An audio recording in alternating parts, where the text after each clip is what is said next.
Okay, everyone, if you have finished, come back. If you need to just sort of wrap up, take about a minute or so, and then we will start to share.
Okay, Kate, who are you planning to work with? Haley. Okay. I'm going to have everybody discuss, but I don't want the two of you to discuss. I want you to both, because this first project, this first assignment, I want you to do on your own. And so I want you to kind of be surprised by what each other brings. And so I am going to just have y'all split into two, and three, and just briefly, basically one sentence or less, say what is your broad, what is your mid, I don't know what to call it, mid-level, and then what is your local level. And if you don't know, then you can just say you're not sure, but this is what you're ultimately interested in. Work? Okay.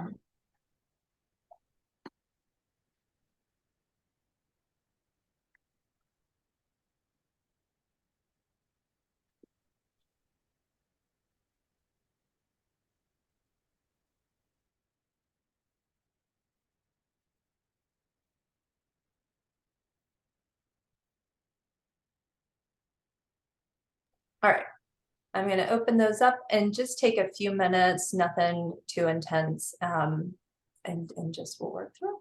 All right.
How do y'all feel? Do you feel like you have clarity on your broad to local?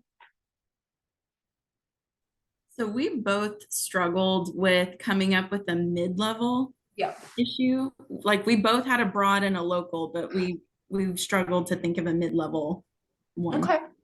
Good. Let's talk about that. So I was just asking how it went for Skylar and Hilda, and they said that they were struggling with that mid-level. So they've got the broad, they've got the local, but the mid is a little bit fuzzy. Did anybody else have a similar experience? So I am transparent here. I am coming as I am. I shared, so Dr. Jordan, I will send you an email because I wanted to go back to your feedback from the first class's paper, and I failed to save it. And I can't access it on Blackboard anymore. And so I don't know if you're able to pull it for me or something. So because of that, I'm just feeling a little lost on everything. But I'm also not sure if what I articulated as that topic, if that's something necessarily I want to stick with, if that's the best option for this. So I might possibly morph. Potentially it might be. You always just need to think about where can you get the data to answer whatever that was. So for one of the things, let's just use Haley. You had talked about that American Academy of Pediatrics, whoever it is, the doctor folk that decided that it was okay for kids to have bariatric surgery. You could then go to Twitter and see how have just everyday Twitter users responded to this announcement. Are they excited about it? Are they angry about it? What is it that Twitter is saying? So that's one example of how you could take what you're interested in research wise and make it very narrow and specific to one kind of event. And so for you, Mary Margaret, is to think about what is it that you could narrow into one sort of idea, just to have that in mind.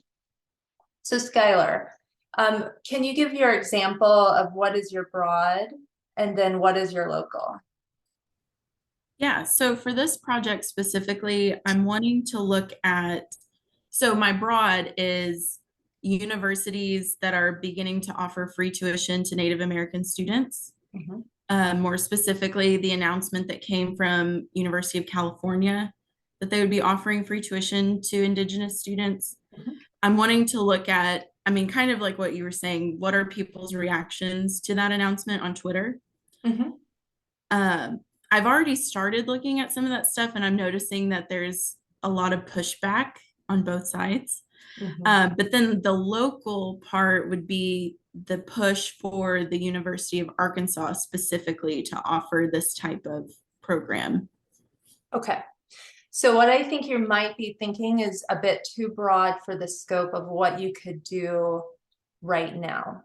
So unless there are somewhere out there in the public forum where University of Arkansas is specifically talking about doing this, is there somewhere like that? Not that I've seen publicly, but I'm part of the Native American Employee Impact Group here on campus, and that's an initiative that they're kind of pushing for. But it's not like released out in the public yet. So this is a great example for y'all to start thinking about. Anything that you want to collect this kind of data on, it has to already be existent, right? You don't have time to get an IRB, you don't have time to talk to anybody, you don't have any time. You need to go home tonight and start collecting this data. I mean, not really, but kind of. And so what you need to do then is, so if there was, and I'm not aware of the announcement out of California, if there was some sort of announcement and there's pushback, that seems to me like a really great place to focus this study, because you can go get all of that stuff that people are saying, wherever it is. It could be that in, you know, the California Tribune paper that's online, they had an article, and then there were 150 people who commented on it on the website. You can get those comments. So that would be one way that you could get that data. And so you really want to think about what data is out there that is existing that you can go and you can get.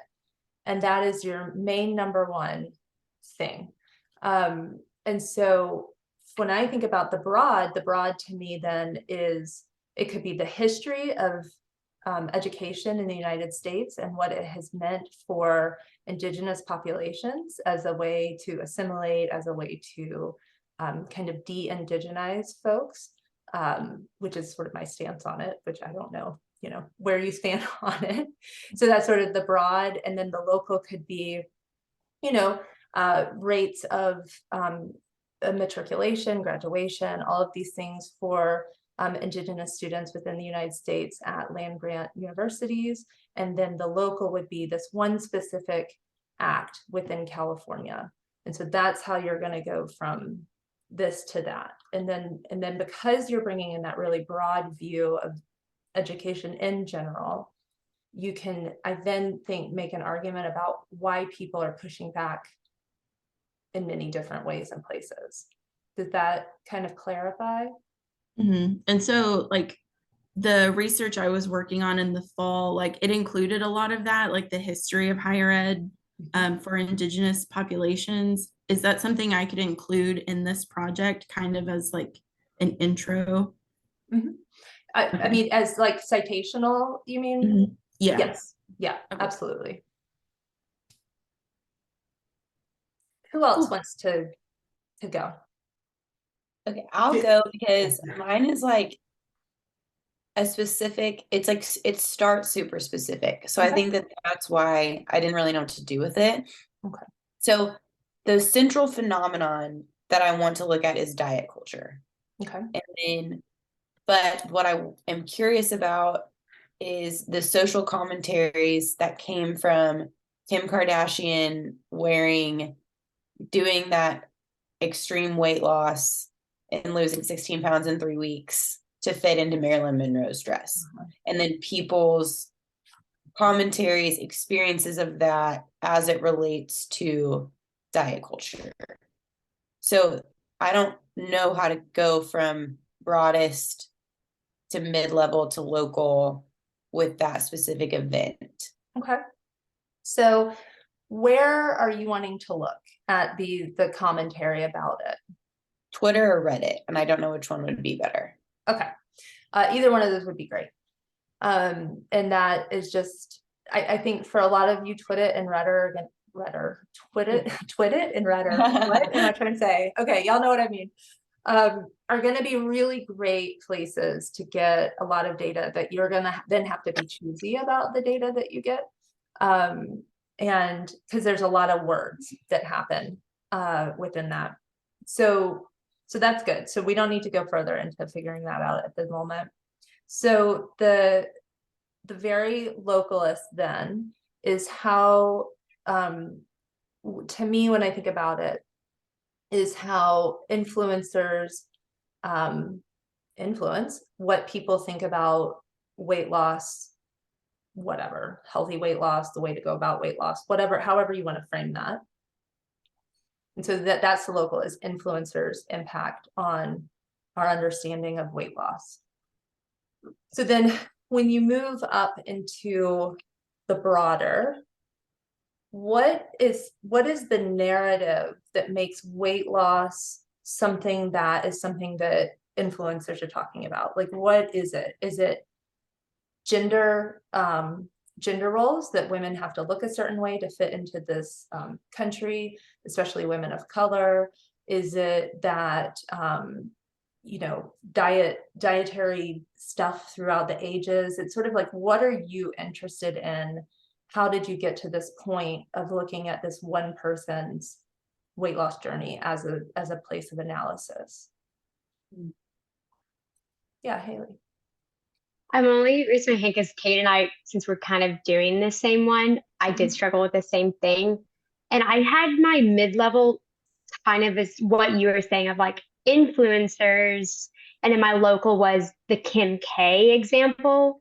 But I viewed it more, and I don't know if this is the direction you recommend, of like how like influencers kind of set that beauty standard in a sense, and or how like I guess companies can like use influencers and use like Kim K to then like market off of like our insecurities by setting the standard to look this certain way, and how we should like say try to fit in dresses to lose 16 pounds. So I had like diet culture and like weight stigma, all of that, and like fat phobia, then into like how influencers or how consumers and people like producers and like marketing teams then take advantage of diet culture, and then talk going specific into influencers as Kim K. Does that make any sense? That wasn't like a cohesive thought. Yeah, no, and I think that that totally makes sense. And this is for all of you to think about. You can either get very specific about Kim K as your final sort of local level, or you can say your local level is the way influences or influencers are interacting with consumers. And then as my example, this research purpose is that I'm going to be looking at this one very small thing to then explain and think about this much bigger idea.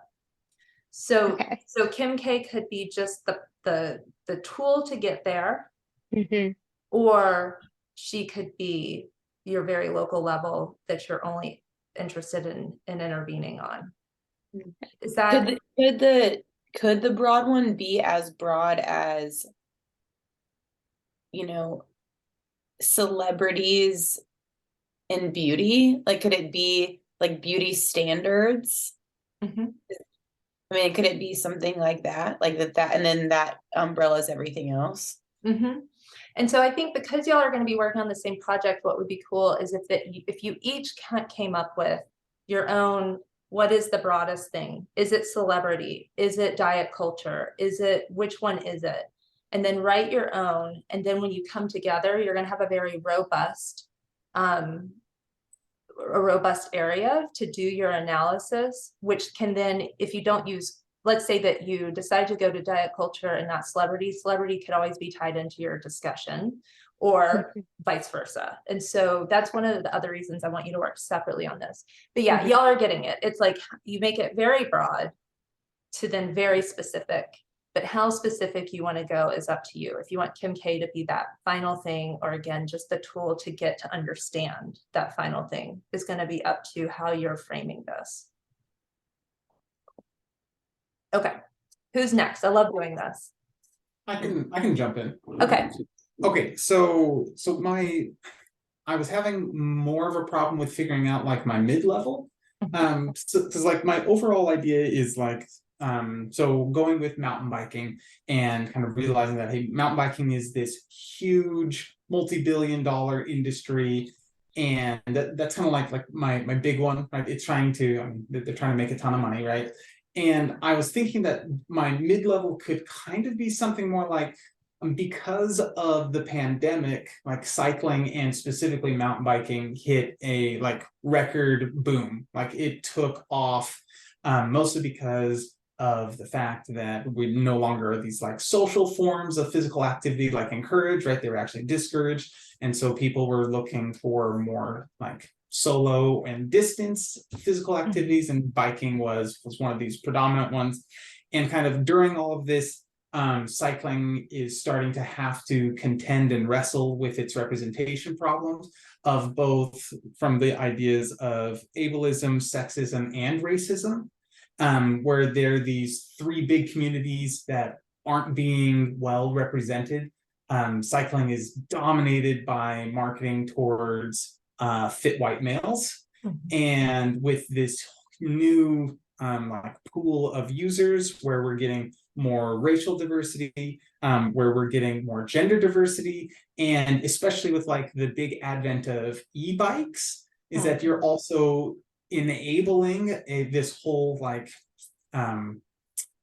disabled community all of a sudden is now being able to have more access, and not necessarily disabled, but also like elderly, are able to go and participate within the mountain biking community because of e-bikes. But like there is like all out war in the forums on a lot of these issues of like whether or not they even are an issue. And so like I am interested in, I guess my local is how the backlash against representation and the like, I don't know, the threats, or not the threat, but like the criticism of bicycling becoming woke is definitely in the literature, where it's like there's a big group who feel that just go buy a bike and go bike, like nobody's preventing you from doing it, there is no problem. To the other end, where it's like there is no representation though, and that's a problem because of money, because of, you know, all sorts of things. So I think that that's my funnel, but I'm not sure if that's a good funnel or not. Okay. Yeah, I think for me, how I'm understanding it right now, it's more like a crazy straw, you know, those like, Yes. okay. Yeah. So I feel like I'm like, yes, well, or yep. Okay. So, but I think you have all of the components. It's how do we order them? Okay. So what kind of forums are you looking in? So the places for like mountain biking, the big ones are Pink Bike and things like Bike Radar and Single Tracks. Like they are full-on forums of mountain bike users and like cycling users, not just. I might need to open this up a little bit past just mountain biking and be more like the cycling community at large. But those are the three like big forums where you get a lot of mountain bike users like voicing opinion. Like I've got an article up right now on Bike Radar on this exact thing. Okay. And this is all public forum? Yeah, this is, I'm not signed in or anything. This is just posted. Okay, because that is one thing I want us to all be clear on, and I think I might have said this, I can't remember, but you want to make sure it's public, because if it isn't, then you need an IRB, and then all of this work will be for not, I mean, other than, you know, getting through the class, but if you want to publish. So as long as it's public, we're good. So obviously your local is backlash against this idea of being woke, and we want to reframe it so it's not quite so judgy sounding. Like I'm like, yeah, this is cool, right, but we need to be like open to it not being a backlash. So you can think about how to rephrase that, but the backlash. So yeah, I could see you doing it in one of two. I mean, there are many ways, but how my brain is working. I think you could look into research on lack of representation within what kind of thing is this called, like this, like if it's hiking, biking, that kind of stuff, like individual activities, sports, hobby sports. Like I'd have to think of, I know what you're trying to say, but I'd have to think of I'd have to track down like what a good group phrase for that is. Okay, so I mean, you could either keep it just to biking, you know, solely, and then move from there, or you could be more open to all of these other things that I think probably have. Because, I mean, it's very similar in the climbing community as well. Like, right. I mean, it's the same thing, just different details. Right. Okay. So I think that could be your overarching sort of thing. Like this is something that has just been happening through time. In your local or your mid, I do think it could be interesting to talk about why we're seeing more representation, like what provoked the wokeness, so to speak. Is it that because we were, you know, in pandemic times and we were looking for any source of escape, that suddenly more people are going out and doing it, or maybe people couldn't be at work, so they had to do so, you know, finding out like why is it that this conversation is being opened right now. I think that would be kind of your mid-level, and then you could go into, and specifically the mountain biking community, or if there's not enough information, the biking community is experiencing a lot of tensions, a lot of conversations, whatever it is. And so for this study, I'm going to look specifically at XYZ. Okay, and I had a question with regards to like data. So like I'm assuming that we're considering like a data point like a post or like a comment. Yes. And how many are we looking for? Like I'm assuming we're going to conglomerate different article or different strings that have similar ideas in them. Is that correct? Yeah, so this is the hard part. And I think I was talking to Carly about this just a minute ago. If you just had interviews, I could tell you for this project, you just need about 3 interviews because I know exactly how much data that is. However, for this project, for doing this kind of data, I can't say 200 tweets because one tweet could be a smiley face and one tweet could be 480 or whatever it can be now, 240. So what's going to happen is after you have all figured out the place that you're going to, exactly what you're going to be looking at, which we're not going to sign off today until everyone is very clear on what they're going to go be looking at. Then you're going to spend this week looking around, finding what are the sources that have the most data. So it could be, Ethan, that you go to Reddit and there's just some kind of thing that blew up. And there's just enough data on one thing, or you could collect. So you have these articles, you could look at 5 different articles over time, or 5 different articles written in the same amount of time. And let's say that you have 300 sort of written enough information posts or threads or whatever it is, then that would be your data. Let's say that there's thousands, then we need to talk about how do you so we're talking more like hundreds of moderate responses for kind of like our size of data that we're looking at. Yeah, exactly. And so that's why one of the reasons I'm trying to make sure we all have like a good focus of where we're going. So then you can come back and say, this is the sort of thing I'm finding. So that then y'all can all just grab all that data and start playing with it. Cool. Okay, great. All right, who's next? This is like my favorite part of any research is figuring out this part. So much fun.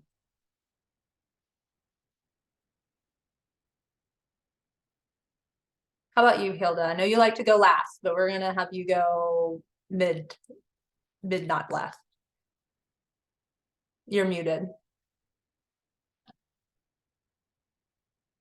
Sorry, I'm just trying to see you. Let me stop sharing my screen. I always forget that. I don't think it's you. I think it's me. I try to open up the page where I normally see everything. Oh my God. Oh. Okay, yeah. Well, as I said, I'm thinking about how spirit murdering impact the mental health of add to the mental health issues that international students have already. And I'm thinking about how pervasive it is. Is it, I was thinking of across North America. I was thinking of university PWIs across North America, or is it PWIs in the southern region? And I for my local, I was thinking of at the University of Arkansas, which I am cautious about. So I want to know how pervasive it is, and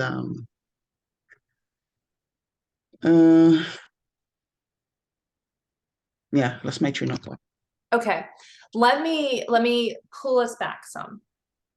So you have a couple of options. One, you could go to Twitter and you could look for hashtag spirit murder. You could look at Reddit. How are people talking about the concept of spirit murder?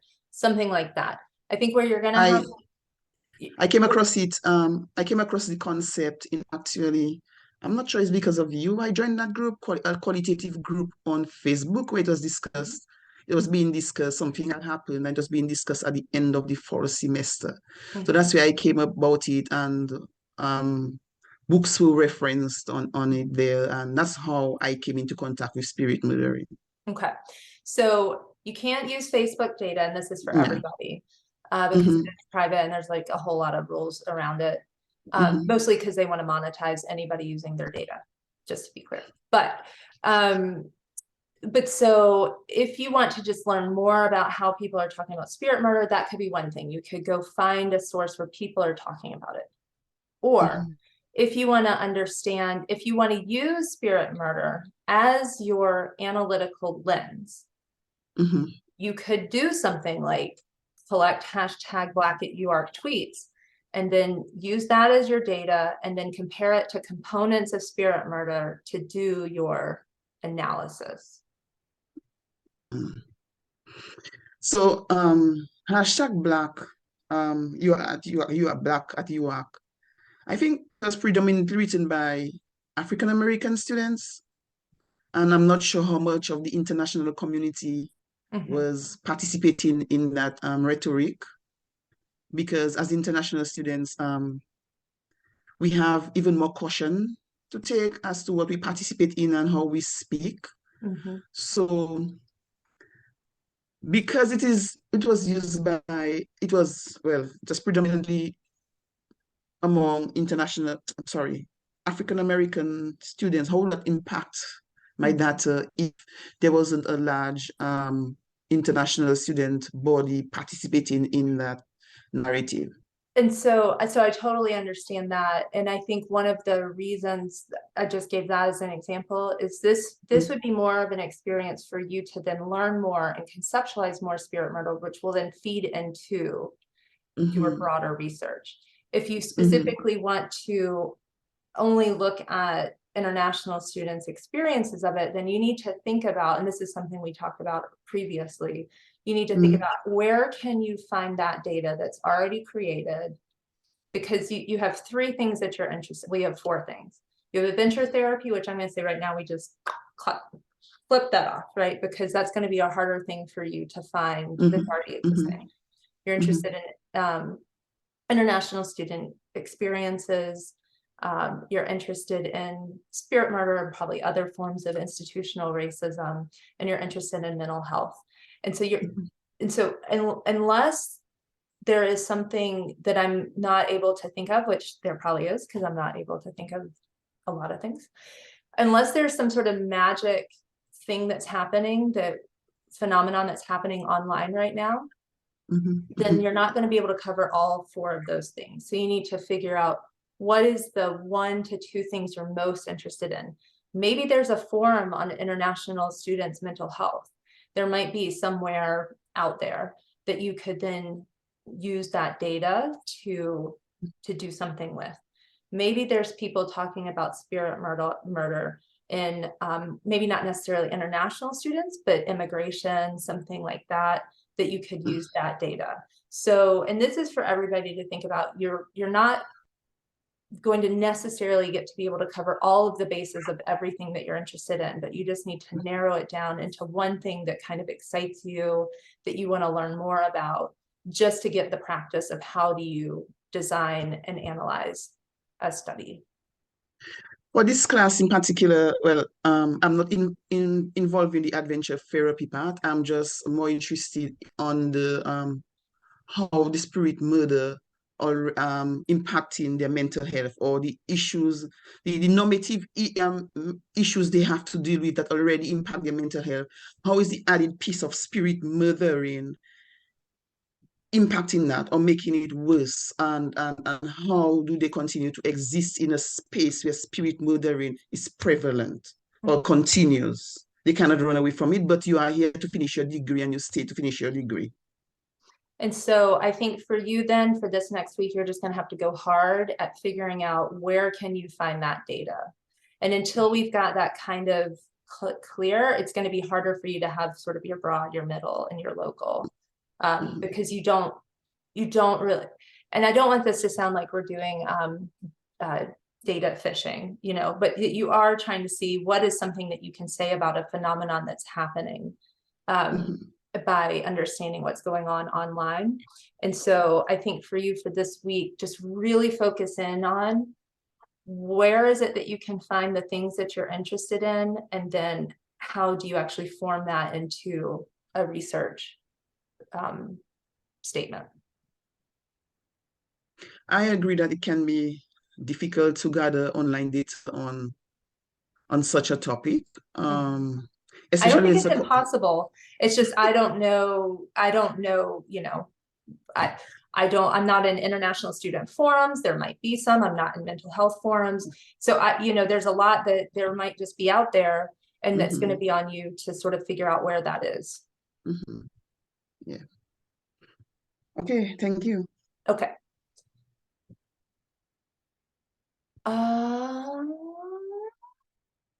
Carly, we had already chatted a bit. Do you have more questions or thoughts?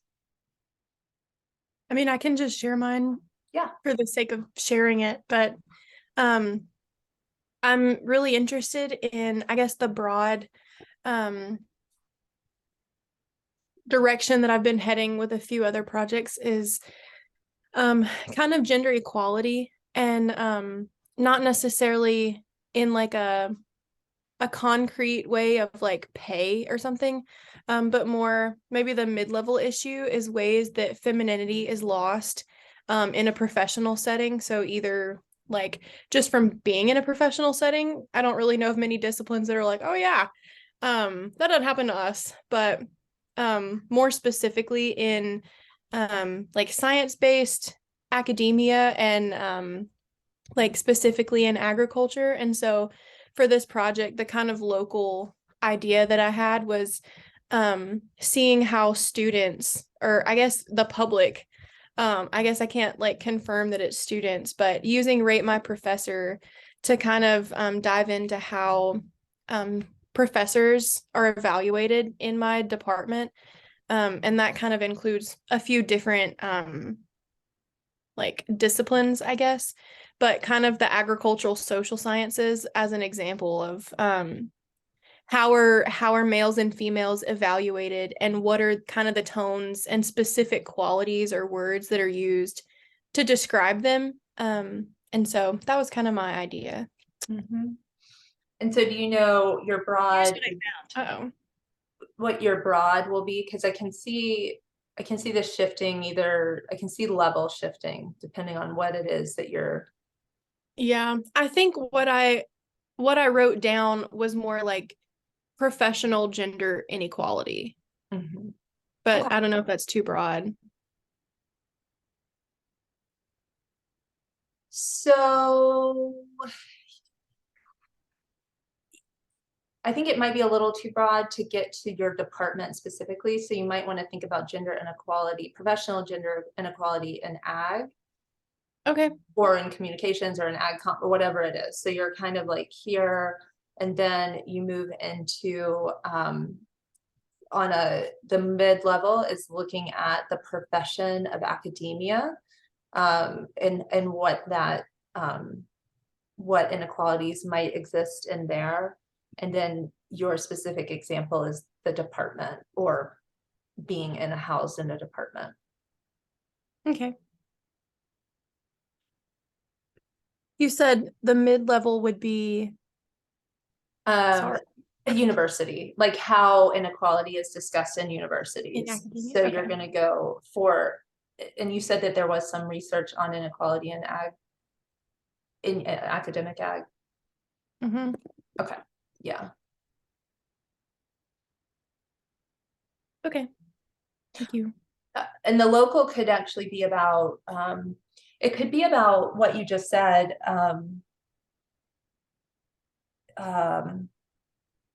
So not the clear things that we talk about, like pay gaps, but you could look for research about differences in service commitments, differences in evaluations, differences in all of these things, the way that people are rated differently.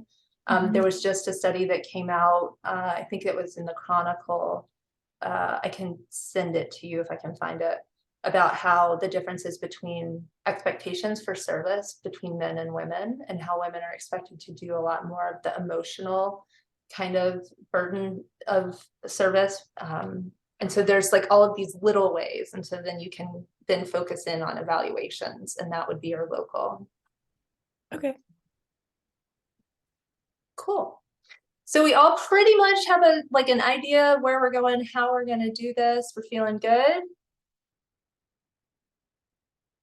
Mary Margaret, you and I can talk, figure out where you're going. Yeah, sounds great. Okay. All right. So then the goal is that through this conversation, you're able to identify what your research purpose statement would be. And if you remember, it is this very Mad Libs thing where you write the purpose of this. And right now you don't have a methodology because your methodology is going to shift based on the type of analysis you want to do.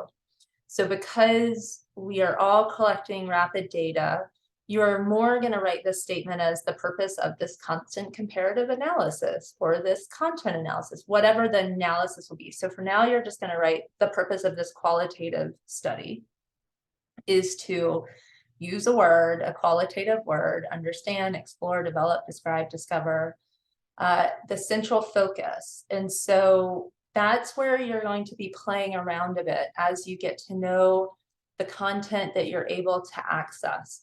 So for my own work, it was looking at discourses, the discourses that are engaging within, or in a lot of my work, it's about discourse. How is discourse affecting and Twitter happening? Things like that. And so y'all are gonna sort of figure that out as you go. But I want you to take a stab at it as you're looking through and thinking about this data. The participants would be Twitter users, Redditors, whoever it is.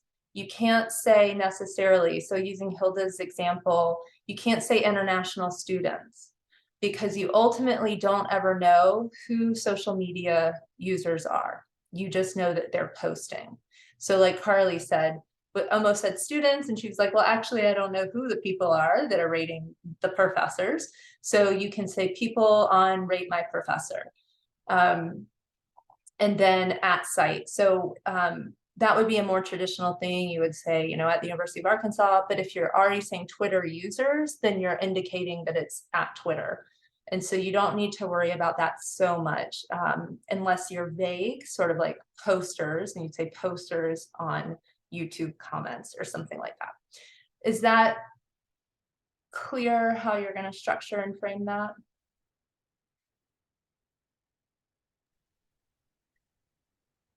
So like if it's a specific, you don't need to mention like, I don't know, for all of us, like within this community. I'm like, I guess I'm thinking about ours. So like, do we even say anything about the Kim Kardashian issue? Or are we saying that we're looking at diet culture? Purpose of this qualitative study is to explore diet culture for Twitter users? Like, is that?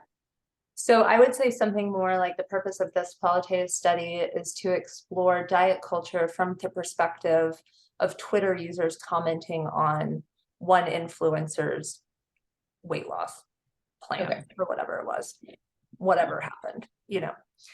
You don't need to be super specific that it's Kim K, that it's this sort of diet, that it's this and that. You will get to that point when you're starting to write out your actual article. No, that's helpful. Thanks. Now, if y'all do, if you write this and it comes back to me next week and it's very specific or it's too vague, I think y'all know me by now. You're just going to get a lot of feedback, but y'all be fine. Yeah, I can't stop myself with the feedback. So this is the example from one of my papers. The purpose of this critical race content analysis is to describe the process of protest through disinformation spreading by book reviewers on Amazon.com. Pretty straightforward. You kind of know what we're going for here. But I didn't name the 4 books. I didn't name the timeline. I didn't name any of those things. It's just more broad. So given the time, we're going to skip over making a hypothetical one. And I was hoping we would have time for y'all to play around with this, but I think what's more important is that you have that idea of how you're going to move from broad to specific and that you have your specific sort of framework for what you're thinking and where you're finding your data. Is that, except for Hilda, because you need to play around a little bit, and Mary Margaret, you as well. But you kind of see how this is working. Okay, so I do want to kind of skip ahead Research questions, again, y'all know those can be quite complicated. I think as long as you have a solid statement and you're getting your purpose written, try your hand at some research questions, but what will happen ultimately is they will change throughout the semester as you narrow in on the type of analysis you're going to do and the focus of the ultimate objectives of what you want this analysis to do. So just give a stab at 1 or 2 research questions and we'll be good. And then again, those will just shift and change. Okay, so let's look at so sampling and site selection looks a lot different for folks doing this kind of rapid data. Like we were talking about just a few minutes ago, when you're thinking about sampling now, you have to think about, is your sample an article? So for Ethan, is it an article on a forum? Do you have 5 articles that you're going to sample? And that is your actual sample, and then the post and user comments is the data. Or are you thinking about sampling in terms of Twitter? So I'm going to sample Twitter users who have responded to something. And so this is how, or who are using a hashtag or whatever it is.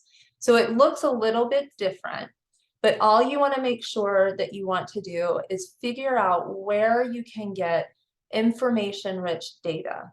So if Ethan, you go to this one forum and it's just people like going back and forth, trolling each other, that's not very useful information. It could be interesting to talk about how people troll about one specific comment, but it's not going to help you get to what are people really saying about woke bike culture. Like if that's what you're interested in, then you need to make sure that whatever the information you're finding can help lead you to that resolution. And as you start doing this, I think each of you, depending on the sites that you use, are going to find a high level of trolling, especially if you're looking at things like, I'm thinking about you, Skylar. I was working with a student last semester who was just looking at one, I think it was Twitter responses to Biden's announcement of federal student loan forgiveness. And she did something like a 24-hour period after that tweet, and it was just responses. And half of it was just trolling, right? Like trolling Biden, trolling people who have student loans, trolling people who want education.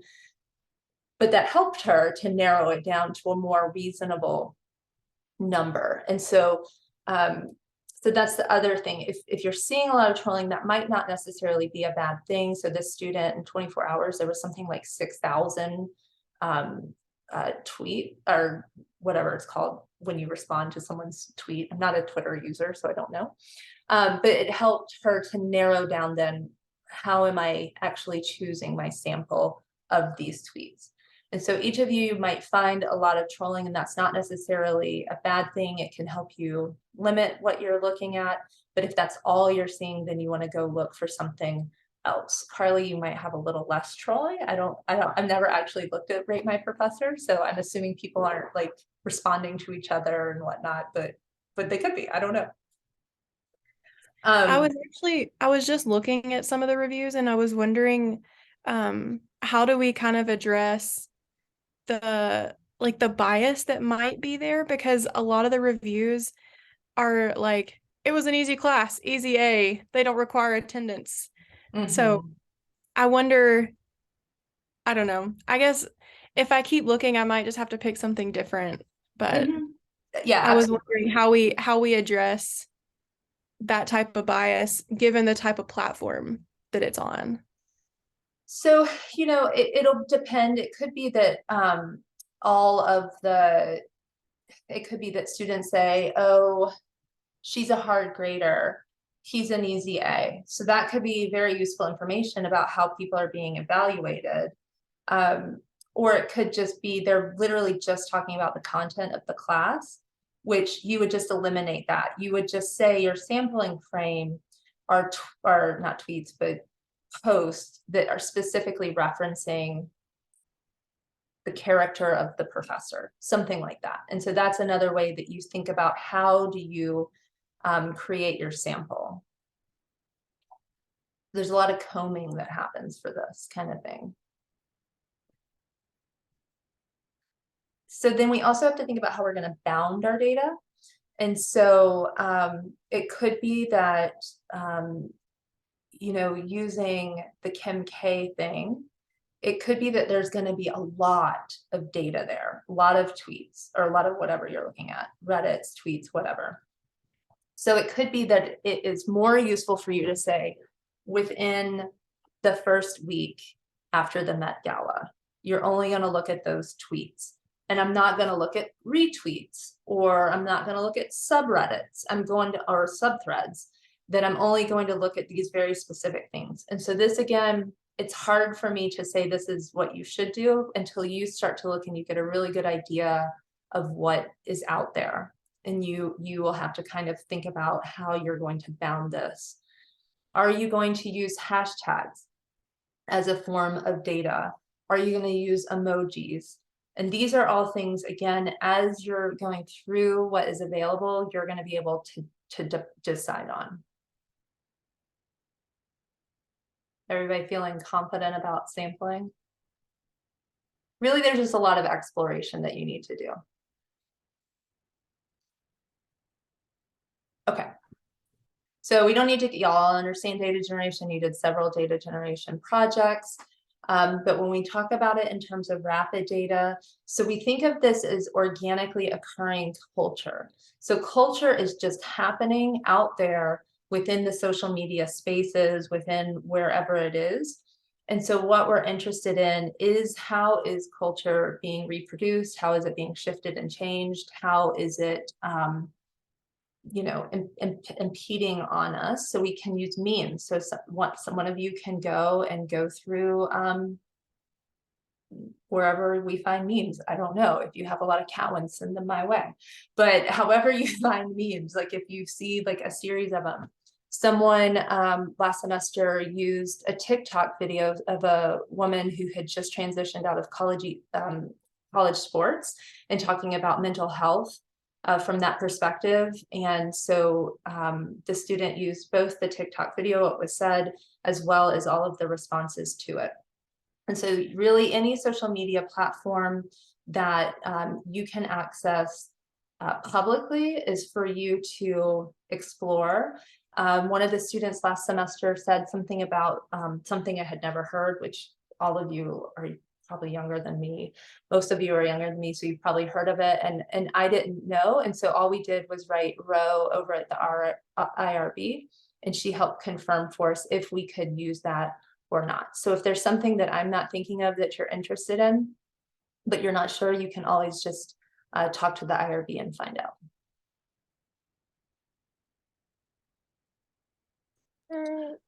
Dr. Jordan, I have a quick question about platforms. I'm just curious, and you may not have processed this all yet, but I'm just curious how the U of A's ban on TikTok would affect if we wanted to research TikTok. Yeah, no, I've actually thought a lot about this because I have a student studying TikTok for her dissertation. I have a colleague who's using TikTok as an intervention method in public health. And it's sort of like, what wins out, a $6 million NIH grant or some rule about TikTok? So as long as y'all aren't on a university supplied computer and you want to look at TikTok, you are welcome to do so. That's my stance on it. Awesome, thank you, appreciate that. Other questions about platforms or anything like that? So Dr. Jordan, just to clarify for myself, you mentioned as an example, like an online newspaper article and comments on that. So that would count as like a public platform? It depends. So I did a study of vaccine refusal early on in the pandemic, and I used a New York Times article. So this is where it gets a little sticky. most New York Times articles are behind a paywall. However, because this was COVID related, they removed the paywall. So it was therefore in the public forum. So you just have to be clear, are you entering a paywall? Are you entering a membership only kind of thing where you can only see it if you're a member? And that is sort of the key decision point. And again, if you're a little bit fuzzy on it, you can reach out and we can discuss it. And then if I absolutely have no idea, then we'll reach out to IRB.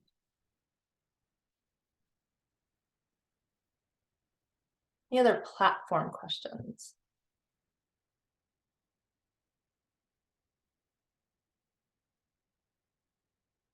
Okay. So what we're going to do next week is you're going to turn this stuff in and we're going to keep talking a bit more about it. And we're moving into the data basics. So how do you do data management? We're going to talk to you about how are you going to scrape this data, because that can get also quite messy. My quant folks might understand how to use Python to do it. The student did that last semester and my mind was blown open, and then I promptly forgot everything that they said. I was like, that's really cool, no clue. I have a subscription to a service that I get for this class specifically that you can use to scrape things like tweets and whatnot. There is some limits on it at the pay that I'm doing. And so you need to be very clear on what you're scraping before you start doing it, because I only get so many at a time. And so that's why we're going to wait until you have a lot more clarity on exactly what it is you're going to be doing. So your homework for this week is to finish that research plan. And it's to get a really great idea of exactly where you're going to go find this data and about how much data is out there.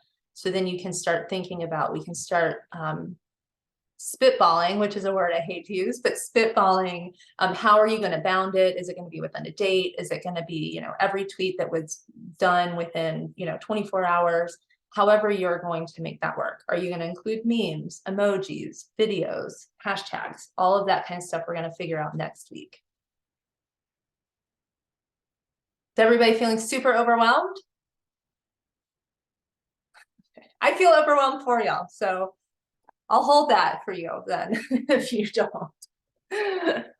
It's a lot to do right at the beginning, but it's the only way you can get to the point you need to be to get this moving. And I promise it gets to be a little less intense after you've got your data. Okay. That is all I've got. Mary Margaret, I was going to say, will you stay after class, because I have an idea for you to think about for this project specifically. And I mean, we could talk about it with everybody here, but if everybody wants to go and be free, then that's fine too. Sure, that sounds, I can stay. Yeah, I can stay. Okay, just for a few minutes. Sure. All right, my friends. Well, I will see you next week. If you have any burning questions before then, just shoot me an email, and I hope to actually see you all in person. That would be great. All right, bye. So Mary Margaret, I was thinking about, I cannot. Do we want to stop the recording? Oh yeah, thank you. Sorry.